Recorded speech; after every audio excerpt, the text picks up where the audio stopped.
The man with no name. This is the Baraza. This is not a sermon. It is not a Bible study. Not another place where faith gets used to avoid the hard stuff. This is where we sit with scripture, like adults who have seen too much to pretend it is this simple. I am Kasisi Kiriaku. I'm a trained theologian, originally from Kenya, living in the United States. I'm a skeptic of lazy doctrine. Believer that the Bible can still make us better humans if we stop using it to hide from being human. Every week, we open one passage, one story, one moment from a text that is older than our problems, but somehow still speaks to them. We are not here to get saved. We are here to get honest. There is a man in the Bible that everyone remembers and nobody can name. He has been preached for 2,000 years. Sunday school knows his story. Scholars have written books about this man. And not one person on earth knows what his mother called him. I want to sit with that today because I think some of you are living in this chapter. Some of you are living his chapter. This is the book of Acts, chapter 8. We read that an angel tells Philip to get up and to go south to the road that runs from Jerusalem toward Gaza. And Luke, in the story, adds one detail about that road. He says it is desert. No reason is given. No explanation of what is waiting out there. Just go. And by the way, there's nothing there. It's a desert. So Philip obeys and he goes. It's the middle of the day. Heat is coming up off the ground. And there is a chariot on that road with a man inside reading out loud the way everybody read in that century. He arose and went, and behold, there was a man of Ethiopia, a eunuch of great authority and a cadence or cadence, queen of the Ethiopians, who was over all of all her treasure. And this man had come to Jerusalem to worship. You can read that in Acts 8, verse 27. Now, count with me what Luke gives us. Where is this man from? What was done to his body, by the way? Who does he work for? And what does he manage? Why is he traveling? These are 5 facts. Yet, no name of the human being. And in the same chapter, the other man gets a name on his first appearance. We know his name. We are told by Luke, his name is Philip. However, it is just Philip. Luke does not give us Philip's job description. He does not even tell us Philip's salary or his nationality or what happened to his body. He gives us a name because the people Luke was writing for already knew the man. That is how it works. You name the ones your people already know.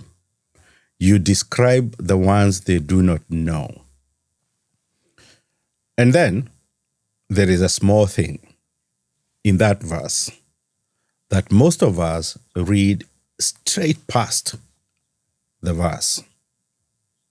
The name is Cadence, the queen he worked for.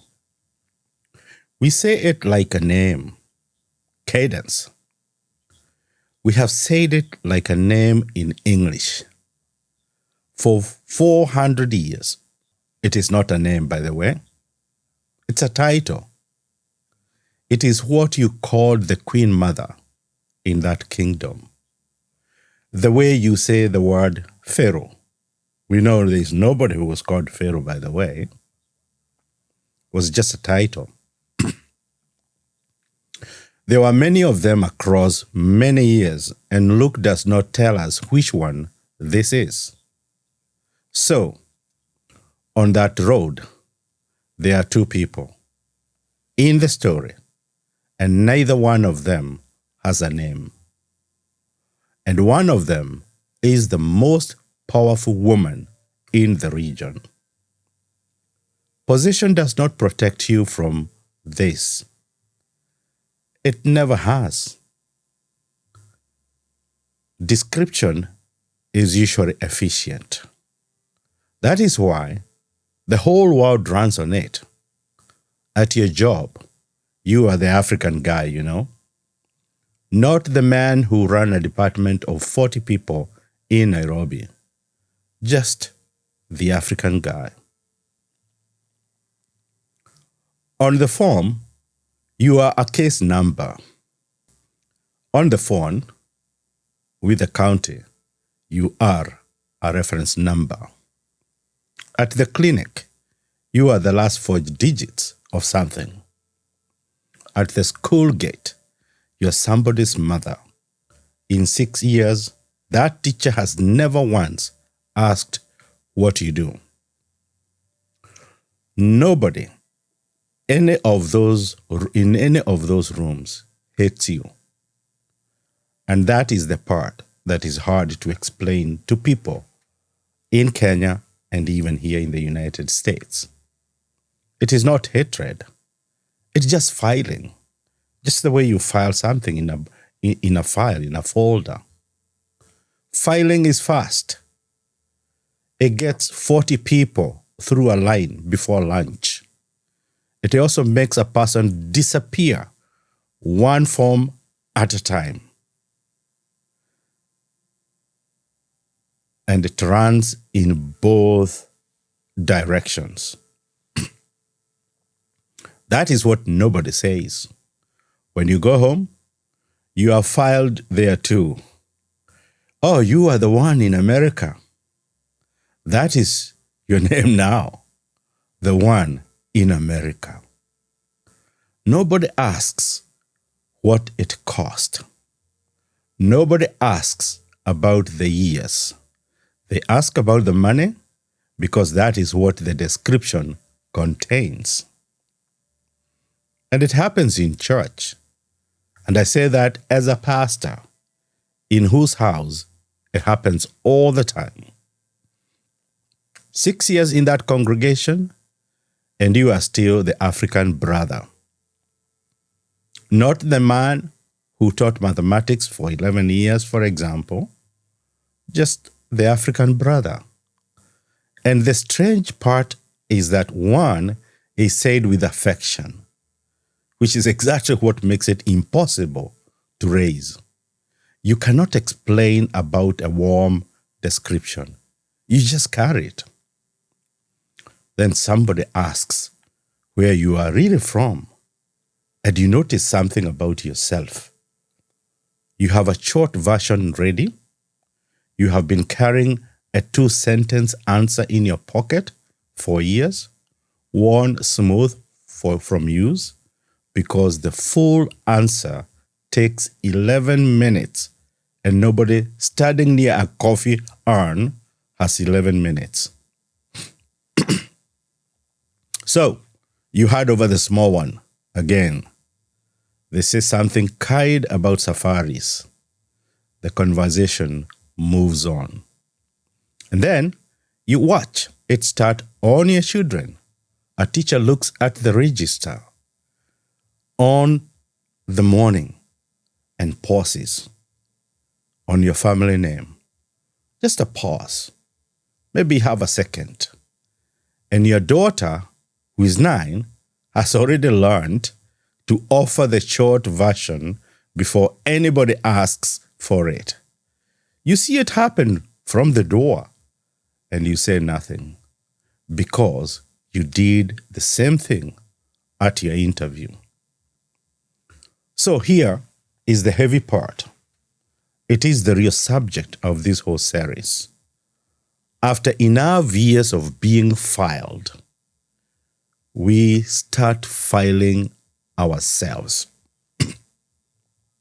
You stop introducing yourself with your work. You lead with an apology. You explain your accent before anybody asks about it. You describe yourself to new people using the smallest true thing you know about yourself and you can, because the small version is safer. It moves the conversation along. That is not humility, my friend. That is a man or a woman reading his own or her own file out loud. Stay with me, because God pulled a preacher out of a revival full of named people for one man who did not have one. Now, watch what Luke actually does with this man. He gives him no name, and then he gives him the whole chapter. Interesting. No name, but a whole chapter is reserved for this one man. Look at where Philip was standing before this. In Samaria. A revival. Crowds in the streets. Signs. Remember? It's all happening. Things had already happened. Jesus had come and left, and there was a great revival happening. People coming to faith in numbers you could report to somebody. By every measure we use, that was the place to be. If you are building a ministry, that is the room you stayed in. And the Spirit pulls you of it and sends you south to a desert road at noon for one man. And this is not the first time Luke has done this. He has a habit. In his own gospel, Jesus tells a story about a rich man and a beggar at his gate. And the rich man, who has everything and whom everybody knows, is given no name at all. The beggar is actually named Lazarus, covered in sores, lying at a gate. And Jesus gives him a name in front of everybody listening. So, when Luke leaves our Ethiopian unnamed and hands him the whole chapter, understand what is happening. He is not overlooking the man. He is showing you that in this book, the recording works differently than it does at your job. And when Philip gets there, notice what he does not do. He does not stand in the road and preach at the chariot. He does not announce himself. He runs. A grown man running alongside a moving carriage in the heat of the day and out of breath. And notice who is doing the running, because Luke told us about this man 2 chapters earlier. Philip is one of the 7. He was actually appointed to wait on tables because the Greek widows were being overlooked in the daily distribution and rationing, and somebody had to sort out the food. That was his job description, to serve tables or to serve at the tables. Handle the complaint about the widows. That was Philip. So, the man God sends across a desert to find somebody who has been reduced to a function is a man who was himself once written down as a function. God did not send a professional. God sent somebody who knew what it felt like to be assigned. And then Philip asks a question. Philip ran to him and heard him reading Isaiah the prophet and said, "Do you understand what you're reading?" The Ethiopian said, "How can I, unless somebody or someone explains it to me?" He begged Philip to come up and sit with him. You can read that in Acts 8:30-31. Do you understand what you are reading? That is actually not even a sermon. We have to understand that this is somebody treating a stranger like a human being with a mind. A person with a mind. And now, the answer, which is the second most important sentence in the chapter. How can I, unless someone explains it to me? A man of that rank, treasurer or finance officer of a kingdom, sitting in his own chariot with his own staff around him, and he tells a sweating stranger on a public road that he does not understand. He has every reason to protect himself.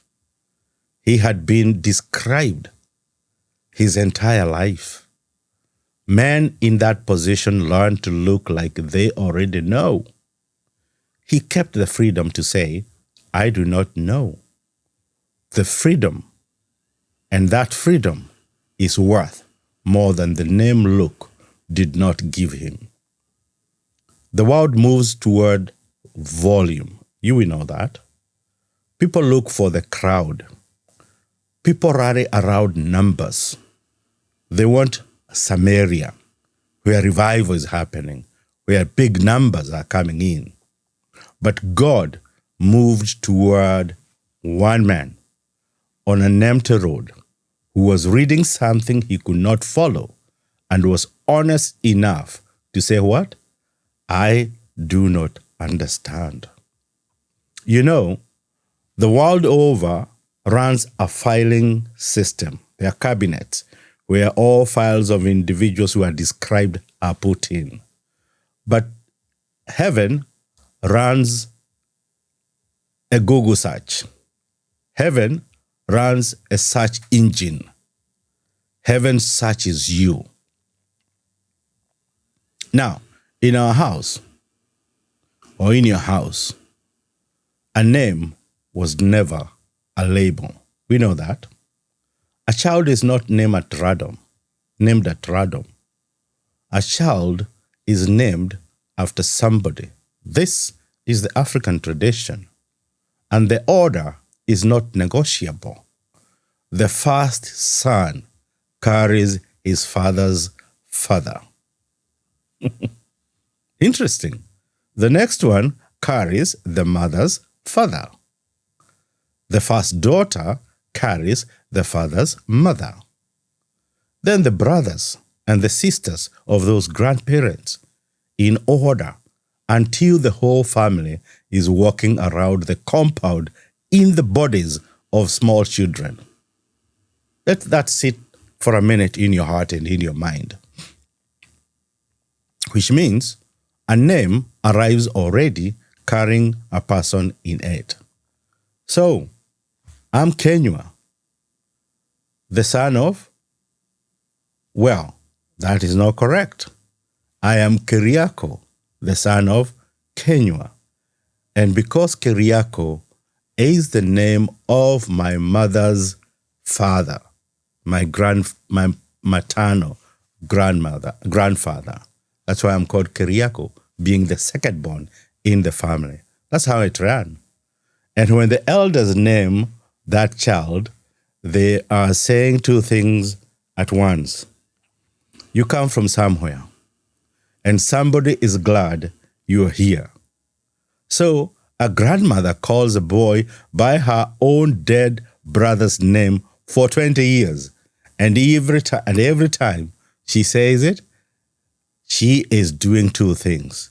She's calling the child, and she is refusing to let her dead brother finish disappearing. That is not sentiment. That is not ogo. That is not savagery. That is a technology for holding a family together across death. We had it before anybody came. And then a register was opened at the school, at the mission center. And when you were getting baptized, a register was opened. And a name that had carried grandfather for 60 years was set aside, and a new one was given, and the old was called a heathen name. So in my case, Kiriaku is almost cast aside, and I'm called John Stone. A story for another day, why I had to change from John Stone to another colonized name, Johnson.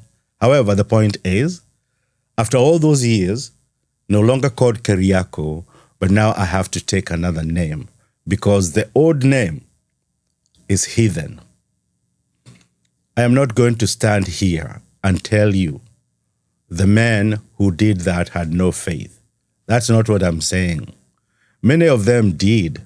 Some of them gave their lives out there and are buried in our soil. But that is not the point. The point here is what a register does. A register does not name.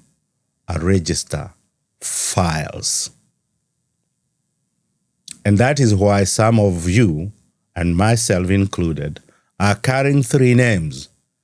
And because English is a borrowed name, is a borrowed language, instead of saying my name, we say my names, because you are men who carry three names and only use one of them at work. Right? Instead of saying my name is Kiriaku Kenywa, I would say my names are Johnson Kiriaku Kenywa. This is the one on the passport. There is the one your mother uses on the phone, or she used to use when calling you. Like my grandfather and my grandmother, they were so proud of calling me Kiriaku. And then there is the one only two people left alive can pronounce properly. Johnson or John Stone. And you know, some people, you know the word Francisco in Kikuyu because they don't know how to pronounce it. They didn't know how to pronounce it. It would be Frajesco. And the one you have taught your colleagues to say is the shortest of the three. So while the Agikuyu are saying Frajesco, in the West, Kiriaku becomes very difficult. Kenyua is such a hard name, and therefore you pass on with an easy one. Just call me Johnson. And there is a quieter version happening right now in our own homes, and nobody did it to us because a child is born here. And the parents pick a name because it's beautiful or because it will be easy at school. You know, Levi. Or because it was on a list. Not after anybody. Not carrying anybody. And that child is loved completely and lacks nothing. But there is a chain that was 400 years long, and it stopped in that room, and nobody noticed on the day. So, in 30 years, that child will not be able to tell her own child where the name came from because it did not come from anywhere. It was just chosen. I am not here to scold anybody. Half of that decision was made because somebody at the front desk once mangled up your name for the fourth time in a week, and you decided, you know what? My daughter would not have to carry that. And so you decided to change. And that is not weakness, my friend. You were doing just what parents do. You were absorbing a cost so that a child does not have to. But it is still a cost, and somebody paid it. So, hold the two worlds apart, because this is the whole episode. A labeling can be done by a stranger in 4 seconds from a form without looking up from the desk. A name takes a family, a history, and somebody who was in the room when you were born. When a stranger describes, you remember. Remember what he did not do. He did not name you. He has no standing to name you. So here are 3 questions that I want you to carry with you. And these are not rhetorical questions. I want you to answer this question. What is the short version you had out? And when did you start using it instead of your real name? Who in your life, question number 2, who in your life still uses the name your family gave you? And when did you last hear one of them say it out loud? And the third, this week, when somebody asks, what do you do? Answer without the apology in front of it, just the sentence. Then stop talking and let the silence sit where the apology used to be. I did that a while back, preaching to a congregation of a presbytery, and I told them, my name is Kiriaku wa Kenyua. And I know there are people who have taken time to make sure they wrote it down and they carried on a piece of paper. And when we meet, they call me by Kiriaku wa Kenyua.